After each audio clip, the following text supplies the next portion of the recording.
Welcome to Traders Cast. Thank you so much for coming, Albert. My pleasure. Where do we start, man? We were having a really good conversation because we were talking about exotic cars. But essentially, before we get into that, what exactly is it that you do, and where did you come from, and how did you get into the industry of exotic cars and other high-end purchases through cryptocurrency? It's actually funny because how I got started was I always had a passion for cars. So, I mean, obviously, we all start in something that we love. And I actually was a soccer player. So I got a scholarship or financial help to go to a good school called Gulliver, which is a wealthy school. A lot of wealthy kids there. So I went there and I actually started a consignment service there. So it was more like a concierge service, but I would sell cars for some of the students if they wanted to change them instead of like trade them in. And then also they wanted to deck out their cars. So you're talking about these kids are juniors with black cards, Amex, like giving to their parents. So like there's no limits. And it was pretty rowdy experience. But through there, I started that service with cars. And then I eventually turned into a business and I wanted to do a dealership. So I worked at a dealership called Prestige Sports Cars and then got into there. I learned a lot of the ins and outs of the business. It was like... In what state is this? This is all here in Florida. Okay. In Miami. So I was born in Cali, moved here when I was 6. And just became part of the Miami stuff, hustle, all that stuff. Yeah. And then when I worked at Prestige, it was a small dealership, but they did luxury cars.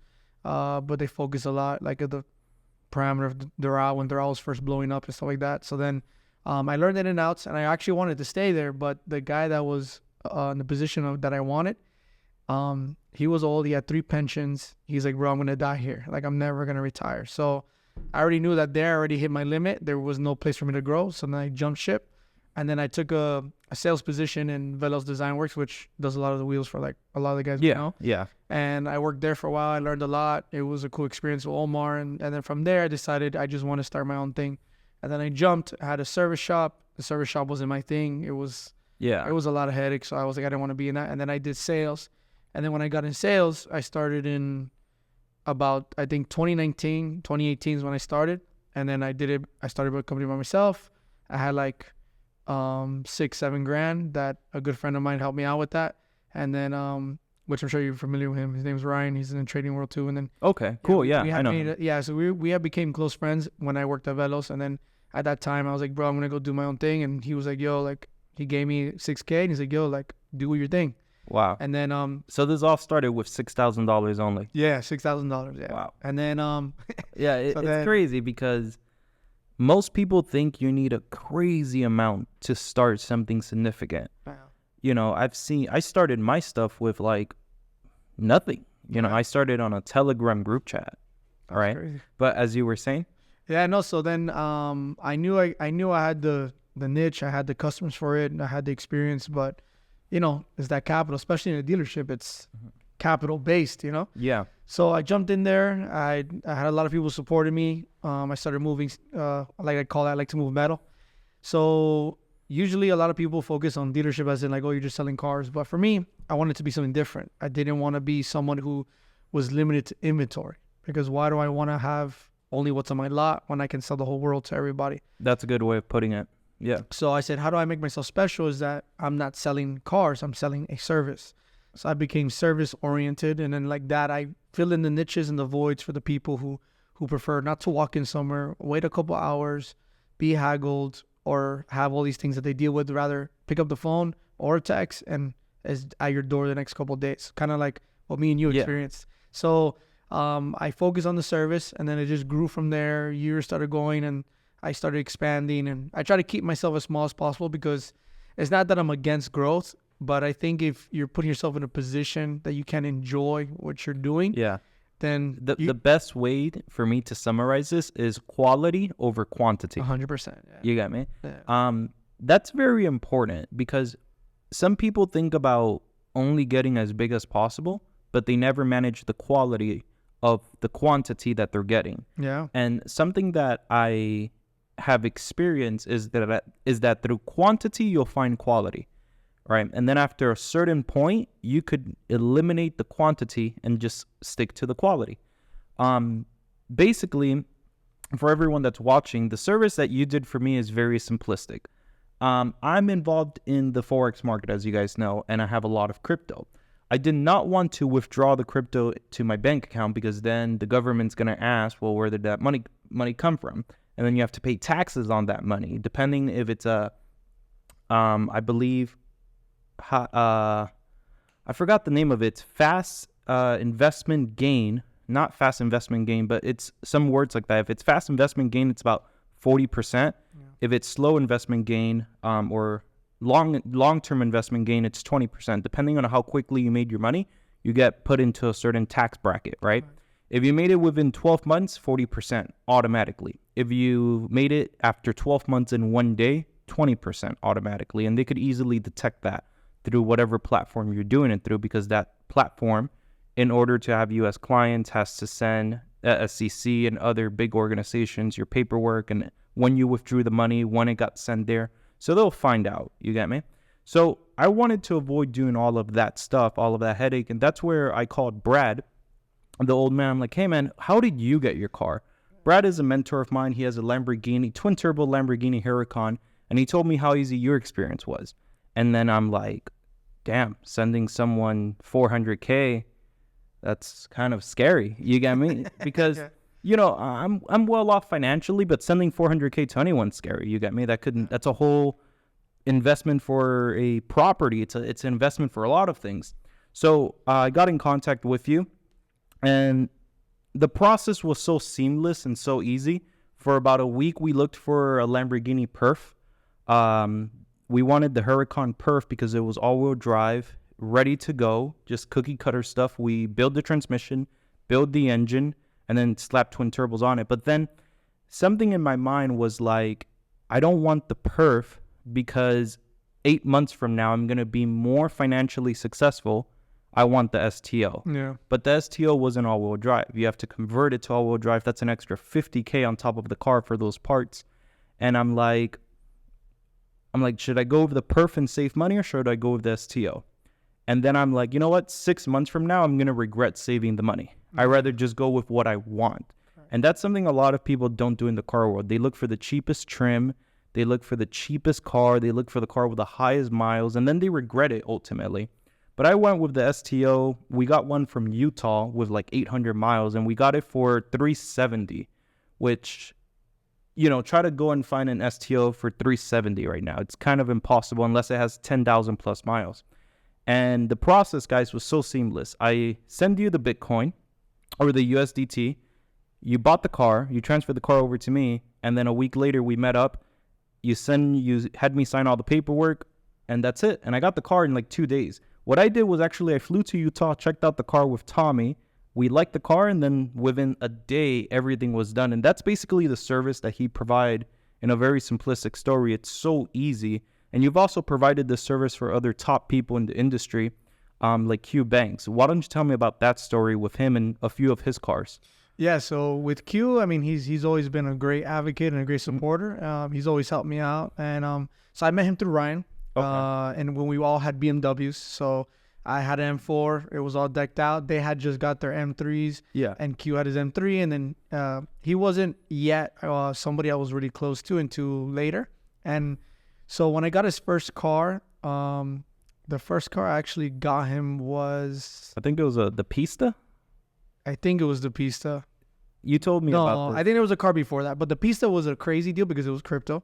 That's right, yeah. And that one was fun because he had never been on a private jet before. So he was like, hey, I want to go see the car, and we're just going to go PJ. And that week, I don't know if you see his YouTube, that's the week he had that was his first record. I think he had almost $500,000 week that he made. So he has a YouTube video where he makes that money, and then he calls me and he's like, hey, I want a Pista. So I'm like, I got the perfect one for you. It's in Missouri.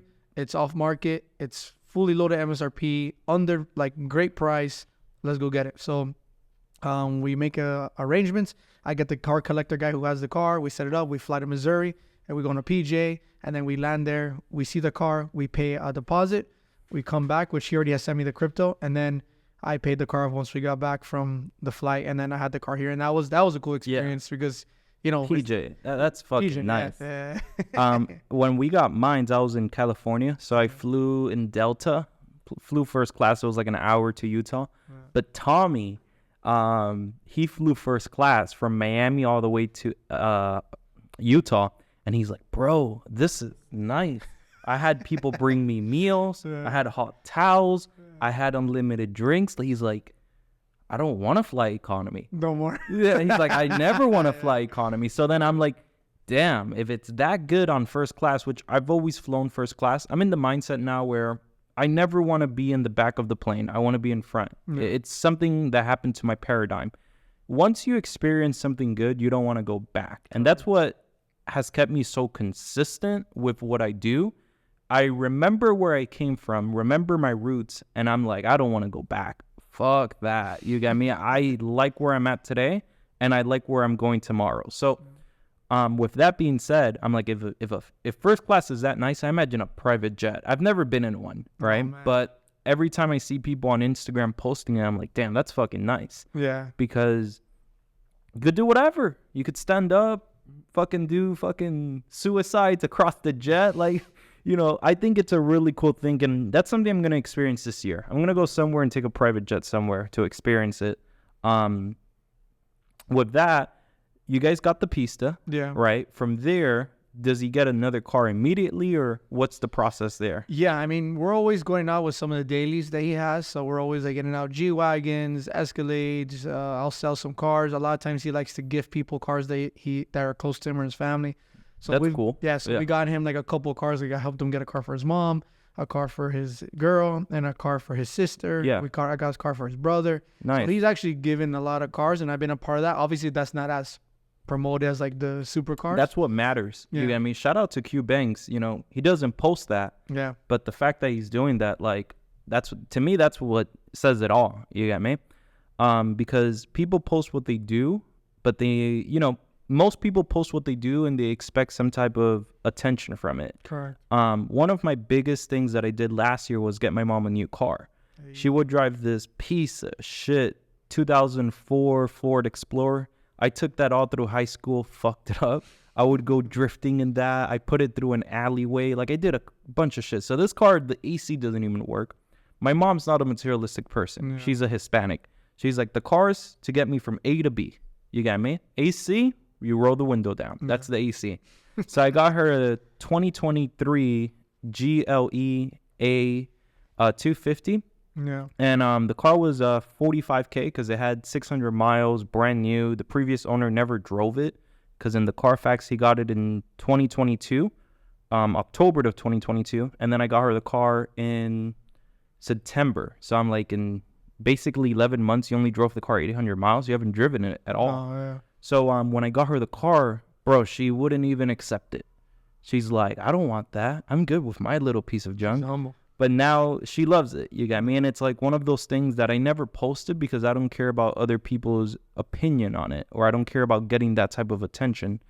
I've been very actually low key with my posts now. I usually only post my cars getting worked on, but I don't post like my personal life that much. Correct, yeah. Like, I don't really post where I'm eating. I don't post what I'm doing because I feel like that's what people, in my opinion, just get used to, like just posting everything in their life, and then their life becomes an Instagram. Yeah. So like when I go out to dinners, if I see someone on their phone, I'm like, yo, this person's just used to using their phone all day, every day. You get me? It's very rare that you go out to a dinner and nobody uses their phones. Yeah. No. Have you noticed that? No. Or lunch. Even when you see people in couples and they're dating, they're not even talking to each other on the phone. Yeah. I've seen that a lot. That's actually a really good topic. If we go to a restaurant right now, we're going to see a couple, both of them on their phone instead of interacting with one another. Mm-hmm. What's the point of going out? Well, obviously to eat, but the whole point of going out is to interact with one another, not be on your phone looking at what ABC's doing on Instagram, in my opinion. Yeah, it's a new reality. I mean, people prefer what's going on inside a digital reality than the reality that we have like right now. Yeah. That's something that is also very true, where people think that they know someone because of a virtual reality or because of what someone's posting. They say, well, Albert's so lucky. He's working with all these exotic cars and he has it good, man. But they don't know all the bullshit you had to go through to get to that level. Yeah, the process, yeah. Exactly. Most people just want to skip the whole process, But the process is not really going through all the bullshit. The process is building the character to withstand all those problems. That a problem to you last year now may not be the same problem because you know how to deal with it. Yeah. Can you guys pull up my Instagram as well there, or the Traders Cast's Instagram? Yeah, pull it up because I want to show everyone his page and, you know, some of the cars that he's been able to get people.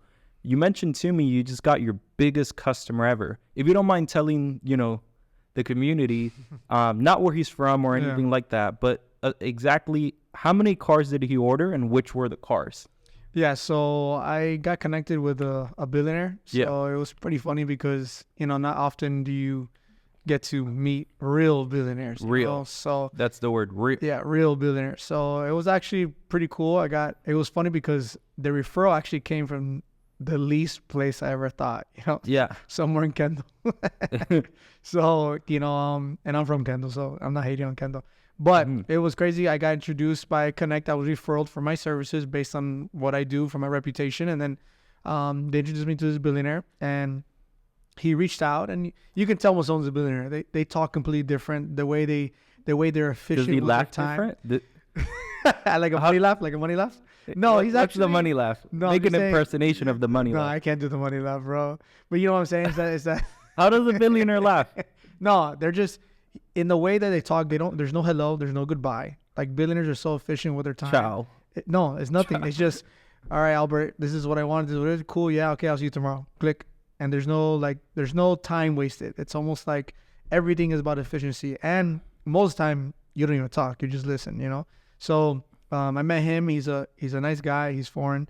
And it was funny because he wanted to get financed. So I met him. Yeah. So the person that introduced me was like, oh, he's a multi-billionaire, whatever. I'm like, he's a billionaire, but he's asking to finance. This guy's asking me to finance. So then, but it's because they're trying to build a financial profile because they're moving here. Yeah.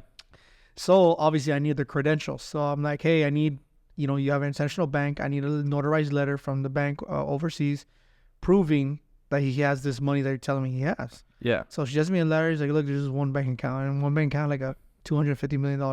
And then something like, something like, just laughs on the phone. Do the billionaire laugh. No, what's the billionaire laugh? When I have a billionaire laugh, when I have $1 billion, I'll do the laugh. Oh, but man. But yeah, so it's just one of those things where it's just crazy because, you know, I'm obviously involved with a lot of millionaires, and then it's just crazy how much it changes when you deal with people who are in the billions, you know. When I met him, you would think he'd be, you know, completely different, but super casual, humble, down to earth, and just simple. One thing I've noticed about them is they're very simple. Yeah. And even though they have the money, they're not just always just asking, like, whatever price you give them is not always going to be that. They're always going to give you some pushback and make sure they want the best deal. Well, I think it's not really about the best deal. I think they're testing to make sure that you're always looking out for their best interest. I think that's more valuable to them. So they'll always give you pushback just to see if you'll fight for them. And I don't think it's really the dollar amount. It's more like the value of the relationship. Because these billionaires That's a good way of putting it. Yeah, they don't want to look for more people. They just want to say, you're my guy, and that's it. I don't want to have to call A, B, C, D. I just want to call you, it's done, and that's it. And I just send you the money. So obviously it was a trial because it was my first deal with him, and obviously I never met him, and he's sending me money and all these things. So what happened was crazy. How I got him was that Mercedes actually turned him down. And Mercedes of where? Kendall? Of Coral Gables. Fucking retard. Sadly, yeah. So, which is crazy because he actually was a customer of theirs before. Wow. He just wanted to start financing. He used to buy his cars cash all the time. So, they kind of he just got kind of offended that they would treat him like that. And then when I came into the picture, I told him, look, I'm not some big franchise corporation, but you're going to deal with me, and I'm going to make sure I fight for you. So I got him approved within the next day. He was actually super impressed that he was able to get financed so fast. And then I got him the car, and then that's it, you know. So with what type of interest rate did you get him? Well, right now, for someone who's international, I mean, it's not always the best rates, but right now it was a 7%. Well, damn, that's still pretty good. No, it's good in this time, especially. Yeah. And then let's say for me, my credit score is 770. I have, to be honest, all my cards are paid off. Correct. The STO is paid off. The Urus, all my cars. The only car that's not paid off is my R8. And we have this group chat, this V10 group chat, where someone's like, if you do monthly payments on an R8 or on an Audi, you're gay. That's because everyone there owns their cars. Yeah, You get me? 100%. So I'm like, damn, I'm the only one here making monthly payments. And the only reason I do is to help my credit. When I got my R8, I didn't know about how you could put a vehicle under your business. Correct. I put it under my personal name, so it just helps my personal credit out. Mm-hmm. But overall, my credit's like a 770. I have multiple years of history. I have multiple credit cards that are all paid on time. Everything's really good. What type of interest rate would you be able to get me, let's say for like an SVJ, which is the next car I'm looking to get? Well, honestly, I have this issue with a lot of people that have good credit, but the number is in doesn't matter. What matters is your credit history. What are your comparables? What are your comps? You know, like, yeah, you can have $1 million in your account, but they're going to tell you, okay, the last car I have on your credit profile is a Nissan Maxima.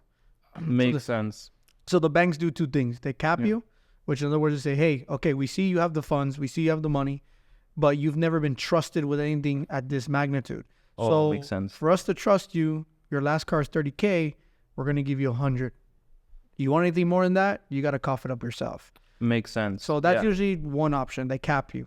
Number two, if you have the taxes to prove that you make this money, because people don't understand they make a lot of money, but then they give all these deductions. Yeah. So then, like, I've had customers before that they're millionaires, but they show like they make 50 grand a year. And I'm just like, what am I supposed to do with that when I go to the bank? The bank doesn't care. Listen, he has 1 million followers and you know, I just saw him buy 10 cars cash. Okay, we don't care. We go by what the system says. Exactly. And makes sense. Then you have the problem where it's like, okay, you know, you're going to have to bite the bullet one time, put this huge down, get this credit going, and then they'll start lifting you up. The longer the loan you have is longer, the more they start lifting you up. The shorter loan you have it for, they only go up by so much amount. So there's different banks. So SVJ, if you have taxes and good credit and you have comps, you can go with a bank that will do, which I'm not saying everybody wants to, but you can do 144 months, 84 months, and there's things like that where you can strengthen that out to have a very low payment. But those people are very, very, very few. But if you have good credit, you have some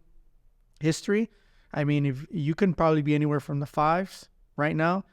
It may be 4, but I highly doubt. Right now, 5s, the best deals I've seen is high 4s, low 5s. And then I'll say 7 is the cap off for something really good. Gotcha. At the year, the car always comes into play. I mean, you like newer cars, but some people, you know, right now, 2018 is almost 6-7 years old already. Yeah. So even there, you have to start. That interest starts at 6.5 and up. So even if you have good credit, because of the age of the car, you're starting at a new tier of 6%. Why does that affect the age of the car? Well, I never knew that. Yeah, the banks consider it a risk. So for them, it's like, okay, I'm financing this older car, but I'm not going to get my value for it. That's why they rather go with something safer, which is a newer car for the loan to value. So there's actually a lot of aspects that go into loans that sometimes with my customers, it gets frustrating when you talk about financing. Yeah. Like I sold a Huracan to this, she's a great trader too. Her name is Jessica Kane. She's actually a customer of mine, and she came. She's a trader? Yeah, she's a real good trader. Pull up the Instagram. I want to see who this person is. Yeah. I met her through Ryan Q. I'll give you her profile. Yeah. Jessica. She's super cool, bro. That's someone you should get to know. Damn, she has the same name as my girl. Yeah.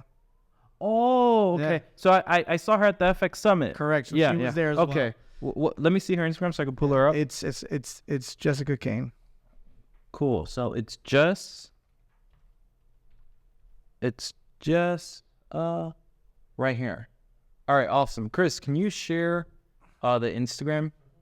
So she just got a Lamborghini Huracan from you. Massive congratulations to Jessica Kane for your Huracan. Yeah, we got a Huracan Evo rear-wheel drive. Okay, nice. Super nice. She wants me to sell it. I have it with me here in Miami because she wants to upgrade because, you know, obviously she has a newborn, so she wants to get an SUV. Urus? Yeah. Okay, Urus, yeah. Nice. So we're working on that right now, but she came and she wanted me to get it financed, and it was, you know, she has the money. She's obviously has everything in order. Yeah. But it was the comps that were hurting us. Makes sense. Like a flex, she was like, I don't want to deal with this. I'm buying the car in full. Boom, title in hand, and she bought that car in full. So that was me with the STO. Yeah. Because I was thinking about financing half and doing the other half with crypto, but then I'm like, what's the point? I have the money. I'm gonna, just pay it all out, so I don't have to deal with any of that stuff. But with the SVJ, I mean, we're going from 400 to 800. That's a whole different ball game. To put almost 850 because of taxes, right? And then other things. The whole car, I think, is going to be around $875 to $900,000, almost $1 million. Yeah. To put that down, it's fucking crazy. Putting $1 million plus down in a car. So with the SVJ, I'm definitely going to finance the car. My goal with that is to put half down. So let's say the total is 900. I'll put 450 down and then just finance the rest. The only thing I have of high value that I'm still paying off is the R8. It was $180K. Yeah. And then that's it. And then the McLaren, actually, the McLaren, I put 70% down and I financed the other 30 under my business. And the monthly payments on the McLaren are super low. It's like $1,000. And then my insurance on all my cars are actually super low. My insurance in the R8 is $300. Oh my God, it's actually sick. Yeah, my insurance in the ZR1 Corvette is $195. Yeah. On a ZR1, it's a $150,000 car. My insurance on the Stto that I got with you is only $420. My insurance on the Urus is $450, which I don't know why it's a little bit more in the Urus. My highest insurance is the McLaren, $499. I believe that. Yeah, for some reason the McLaren's always the most expensive. Well, remember the insurance also look at like the ratios of these cars. We're more prone to total losses and certain situations, so that's why some cars will be higher than others. The insurance lady, she's like, Lewis, how many miles are you gonna put on the Stto? I'm like, shit, maybe less than 200 a year. Where, the Stto, me and TBK are building it just for the track. You get me? I'm gonna drive it in the street, but not that much. It's not a car that I want to put alongside other cars and risk someone scratching it or anything. It's a car that's really just for the track. It's really for my hobby. Yeah. I do want to get another car besides the SVJ. I do want to get a truck, and here's why. So everyone knows what car I have on Instagram. It's pretty simple to know because you just look at my Instagram. I want to get a truck and blend in with everyone else. So no one knows where I'm driving. No one knows what I'm doing. Nobody knows what truck it is. Yeah. I want to stay low key. I don't care about people coming up to me and saying, hey, your dad's Lewis. Don't give a fuck about that. I want to be very low key. So I am looking into a truck as well. The truck will be like an F250, something like nicer in the year of 2022, 2023. But right now I'm just waiting on the market. Can you give us an example of the car market during COVID, the car market today, and where do you think it's going to be heading to? Yeah, I mean, COVID was something else. I mean, COVID was... I think it was ridiculous what they were asking. It was ridiculous, but unfortunately people still wanted cars and people were paying whatever for cars. So in COVID, a lot of people were able to save a lot of their businesses and a lot of people were allowed to take advantage of them. So obviously it also backfired because if you bought anything during that time and at the end of COVID, if you had any of those units, obviously you're screwed because the correction was really tough. And you see it right now. The corrections are crazy right now. There's only a few cars that have premiums. There's still cars that the G-Wagon is forever going to hold its premium. Really? Yeah, the G-Wagon is something. The 63. Correct. Yeah, not the 550. Not the 550. Yeah. I'm not knocking you about a 550, but 63 is the way to go. Yeah, exactly. But the 63 is something that's always going to hold its value. It's actually one of the strongest. Yeah. Can you turn that real quick so I could go onto the site? Keep going. Yeah, like right now, if you want a G-Wagon, getting one MSRP, if you're not on the 2-year wait list, you're definitely not going to have anything for you. So G63s, the new Range Rovers, the premiums have gone down. You're still going to pay a premium. If you go to a dealer, you pay 25, 30 over is what they're asking. Some states you can probably get 15, 10. That's probably your best deal. There's some, like today I found an autobiography for window, but it's very rare and most likely they won't let it leave the state, at that price. So realistically, you can see there's definitely better deals right now. Also too, what really hurt a lot of people is that since interest rates were going up, people are just waiting for the rates to get better. So that slows down the buying and that makes people want to wait and not spend as much money or get a better deal. Yeah. Because even people who had good credit were getting rates like 5%, 6%. Yeah. Good credit. Like people, these guys were like, my last car before COVID was 2% and now I'm paying 6%. Yeah. So it's a huge difference. Yeah. That reminds me, I got a Corvette Z06 What a piece of shit that car. It gave me problems every day.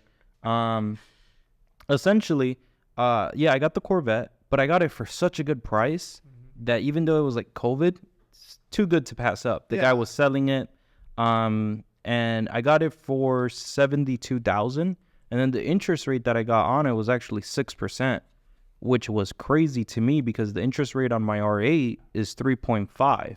So I'm like, how would an interest rate be more on a Corvette? Like, it doesn't make sense, but it was because of the shift in the market. That Corvette was a piece of shit because it had pre-existing modifications. It had a cam, it had E85 headers, pre-existing modifications, and I understand why the guy was selling it. You get me? Yeah. Basically, I took it to the shop in Hialeah. Fuck Hialeah. Well, Hialeah's up and coming. I always say that. Yeah. So Hialeah, I think in the next 5 years, it's going to look really nice. Hopefully. Hialeah has some gold mines in there. It has a few gold mines. Very few. Yeah. So I took the car to a shop in Hialeah. And this is why I only go to Tommy. Yeah. Tommy has all of my cars, right? But I took the Corvette to this shop, right? This is when me and Tommy were just getting to know each other. He did the twin turbo on the R8, stage 1, cookie cutter stuff. He did the twin turbo kit in like 2 days, and then I got the car back in the 5th day. It was very easy. That's how easy a stage 1 twin turbo kit is with Tommy King, Tommy Boy. Yeah. So I get this Corvette, I take it to Hialeah, and then this guy does a few things to the car. We install an ice tank to cool down things when it's running.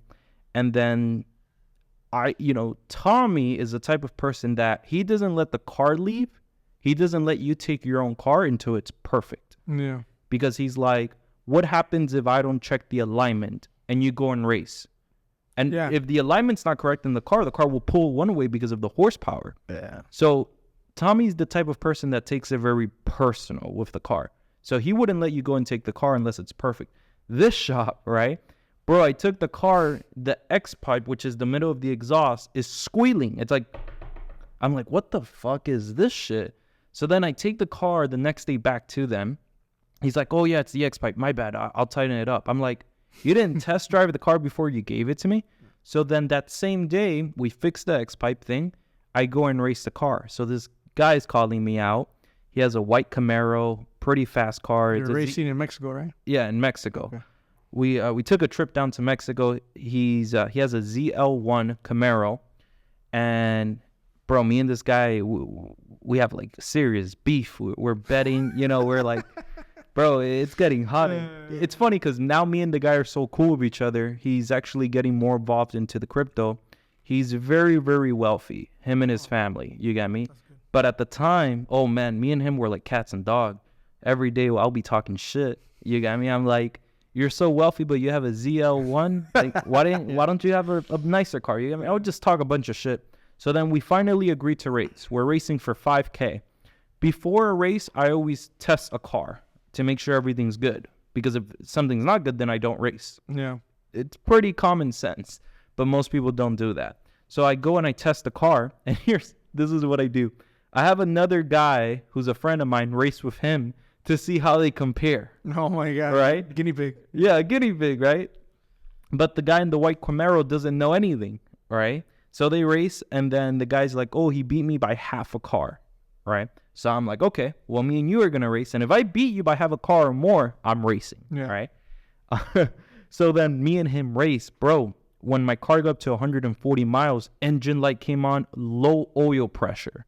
So I'm like, what the fuck? A low oil pressure? Bro, I stop immediately, right? The oil pressure of the car went from 40 to 10. So that means that's it. Your engine's fucked. Mm-hmm. So then I look at the oil. It's empty. I'm like, did this guy not cap the car with oil? Did he not test it? Like, bro, it was just such a horrible experience. So then I build the motor. I'm sorry, I don't build the motor. I buy a new motor. It comes from GM, 0 miles. They build everything. It takes a month and a half. And that month and a half, I'm kind of impatient with my cars. I want things sooner than later, something I learned to work on now with the STO, because the STO's been sitting there. We got it. What month did we get that? Do you remember? I think it was in the middle of last year, no? Yeah, in the middle. I don't remember what month, but it was in the middle of last year for sure. Yeah, it was. So the STO, this is October. Yeah. Let's see. So the STO was September. Okay, yeah. Yeah, it was. So it's been at the shop since October. It's just been sitting there because we're waiting on everything to arrive. Correct. But long story short, I wait a month and a half, bro. We put the car on the dyno. Makes 2 pulls, low oil sensor. I was like, what the fuck? So then here's what I found out. In a Corvette Z06, you cannot have full E85. You must have a blend, right? In the Corvette Z01, they have direct injection. So that means you could have E85. We were running the car on full E85. And the tuner, I'm telling the tuner it's full E85, doesn't realize it's full E85 after me telling him, keeps doing pulls, and then the engine basically not blows up, but fucks up again, low oil sensor. Yeah. So then Tommy, the 2 days later calls me. He's like, hey, my friend Jeff, he's selling a ZR1. A previous owner had it. He passed away, unfortunately. It was his older guy. The gloves of the older guy are still in the car. I left it there. I'm like, you know what? It'll bring me good luck in some type of way. And I bought the car. I bought it through crypto. This is before I knew you, but I bought it through crypto because Jeff accepts it. And, bro, when I get the car, I knew this is the Corvette for me.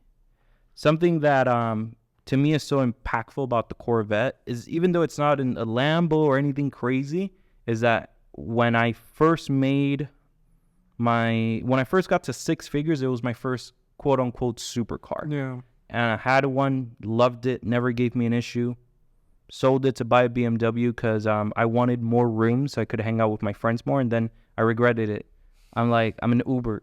Oh, fuck that. You know, I'm going back to a Corvette. So I sold the best Corvette I ever had, right? Because it never gave me a single issue, never gave me anything.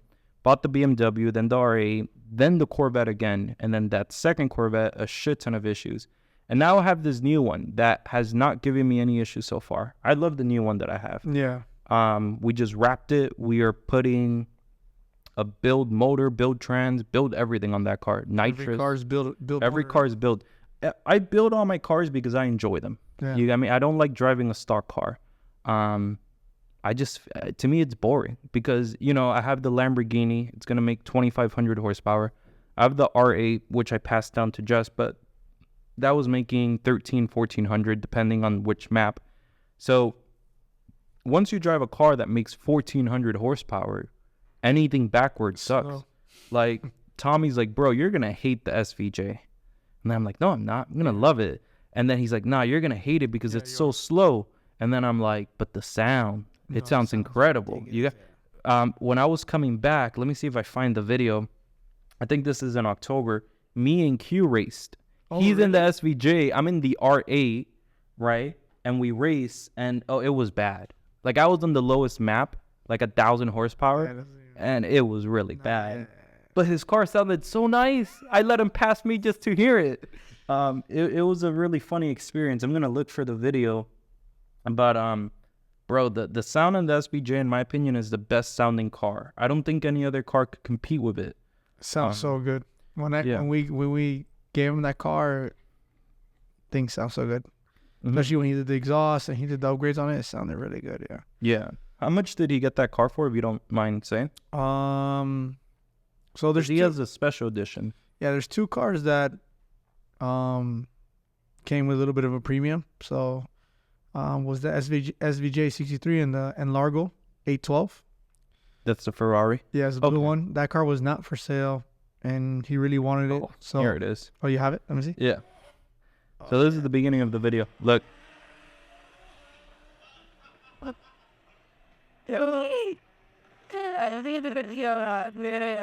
It sounded so nice. So he's speeding up behind me. Try to airdrop it? Yeah, let me try. Open the airdrop for the computer. Yeah, that car sounds crazy. Yeah, it was crazy. Is it Trader's MacBook? Okay. It's not the best video, by the way. But it's at least you can get a quick clip of the sound. Okay, it's sending. I don't think I have a video of it. Let me know when you get it. He actually had I had got him a underground racing Performante one. Oh yeah, he had a twin turbo one. Yeah, I got him that one. That was very short lived though. What?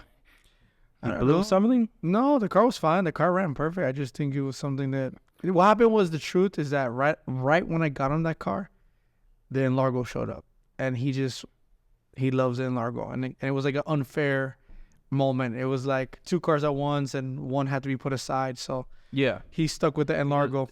The Enlargo, how much is it? I don't know much about Ferrari. So the A12 usually brand new is around. It's nothing crazy. It's like, Declined.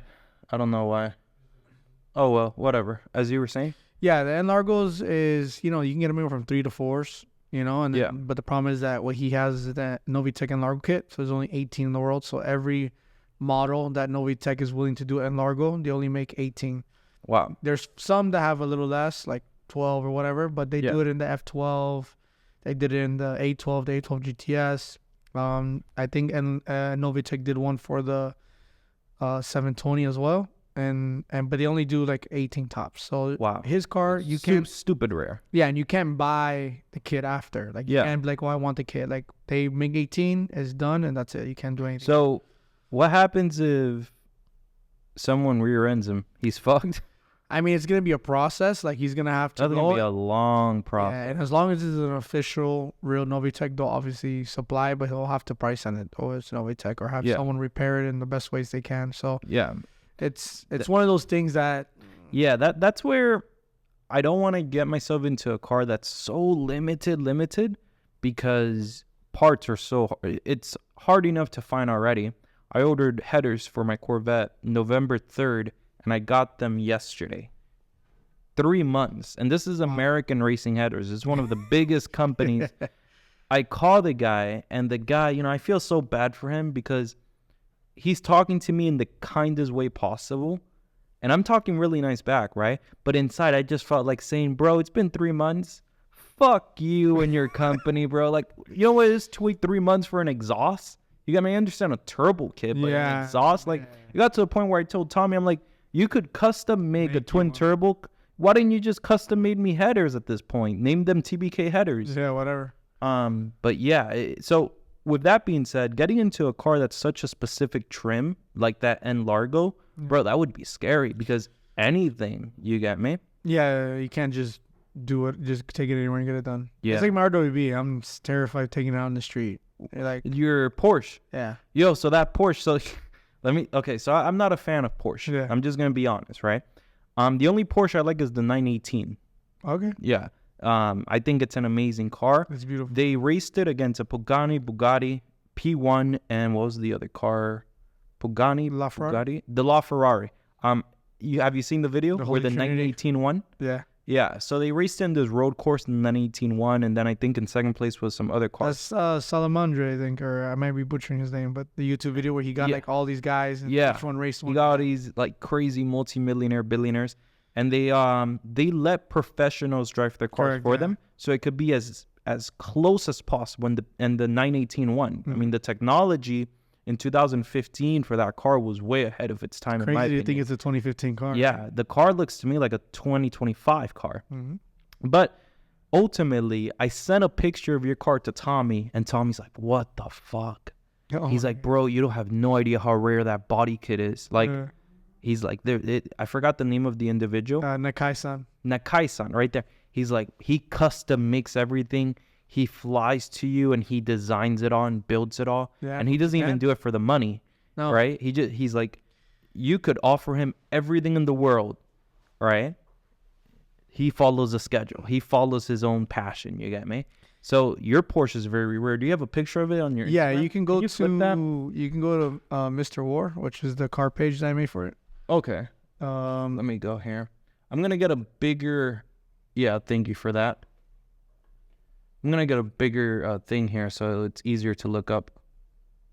Okay, what's it called? Mr. War. I think it's Mr. Dot War, yeah.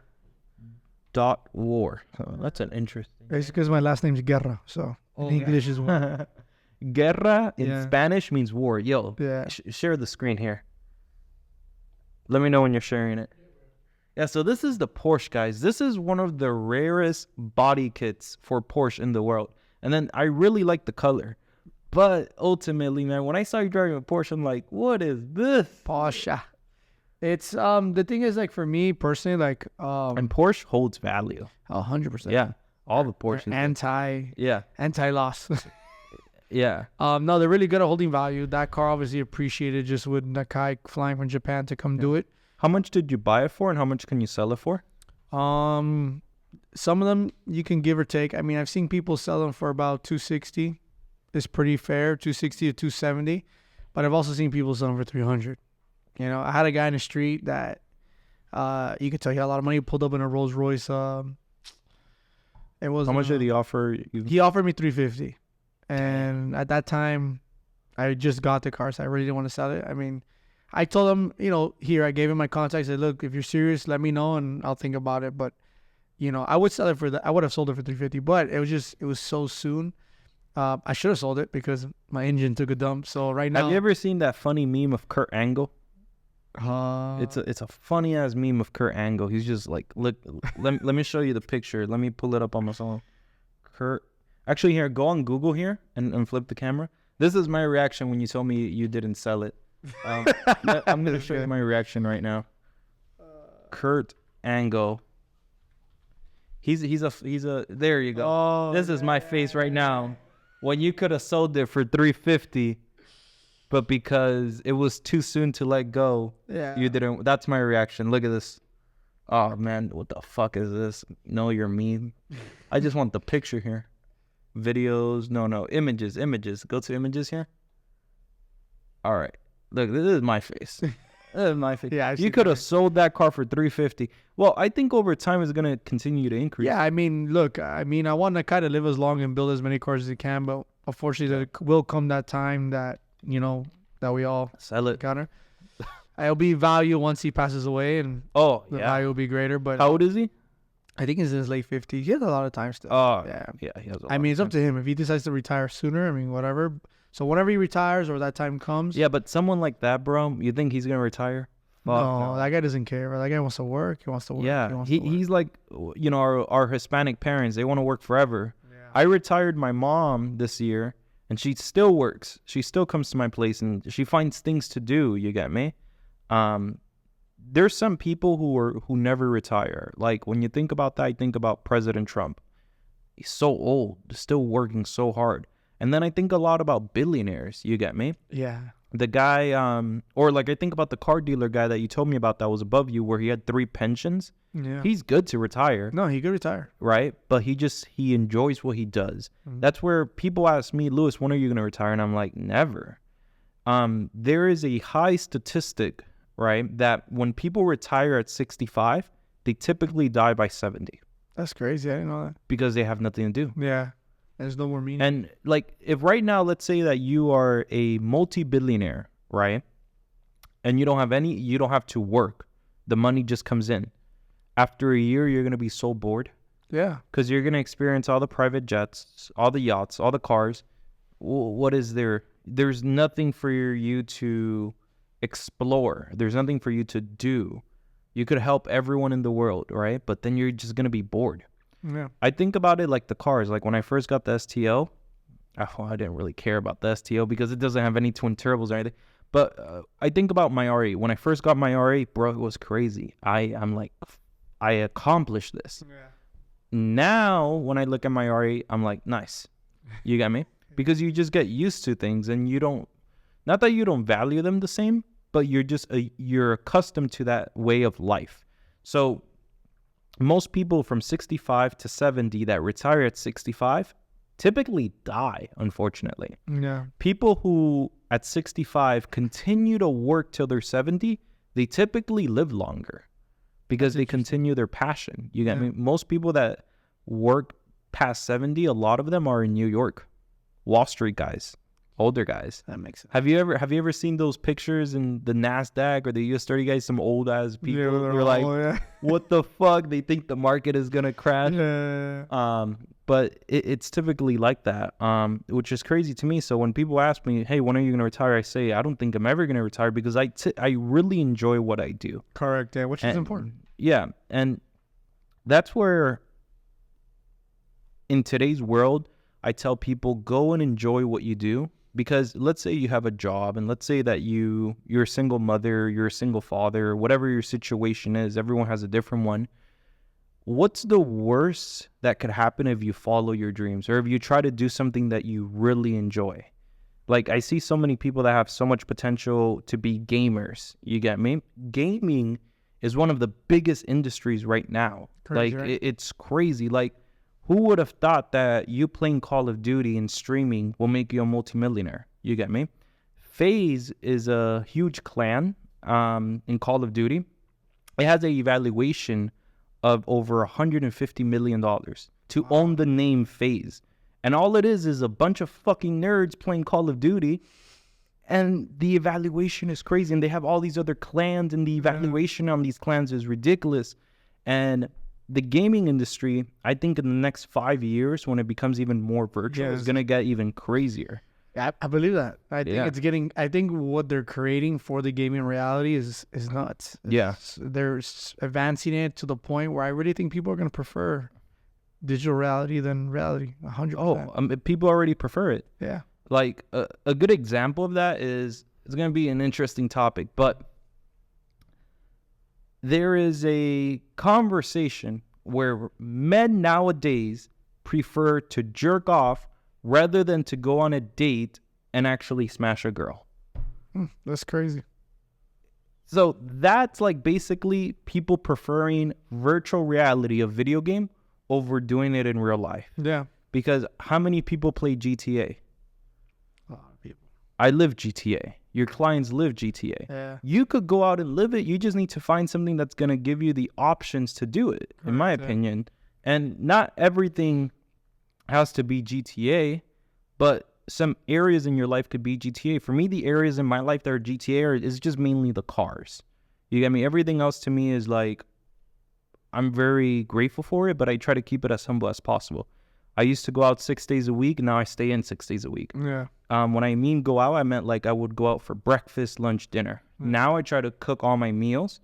And the reason I do that is to mainly track my macros, because I'm trying to hit my health goals this year.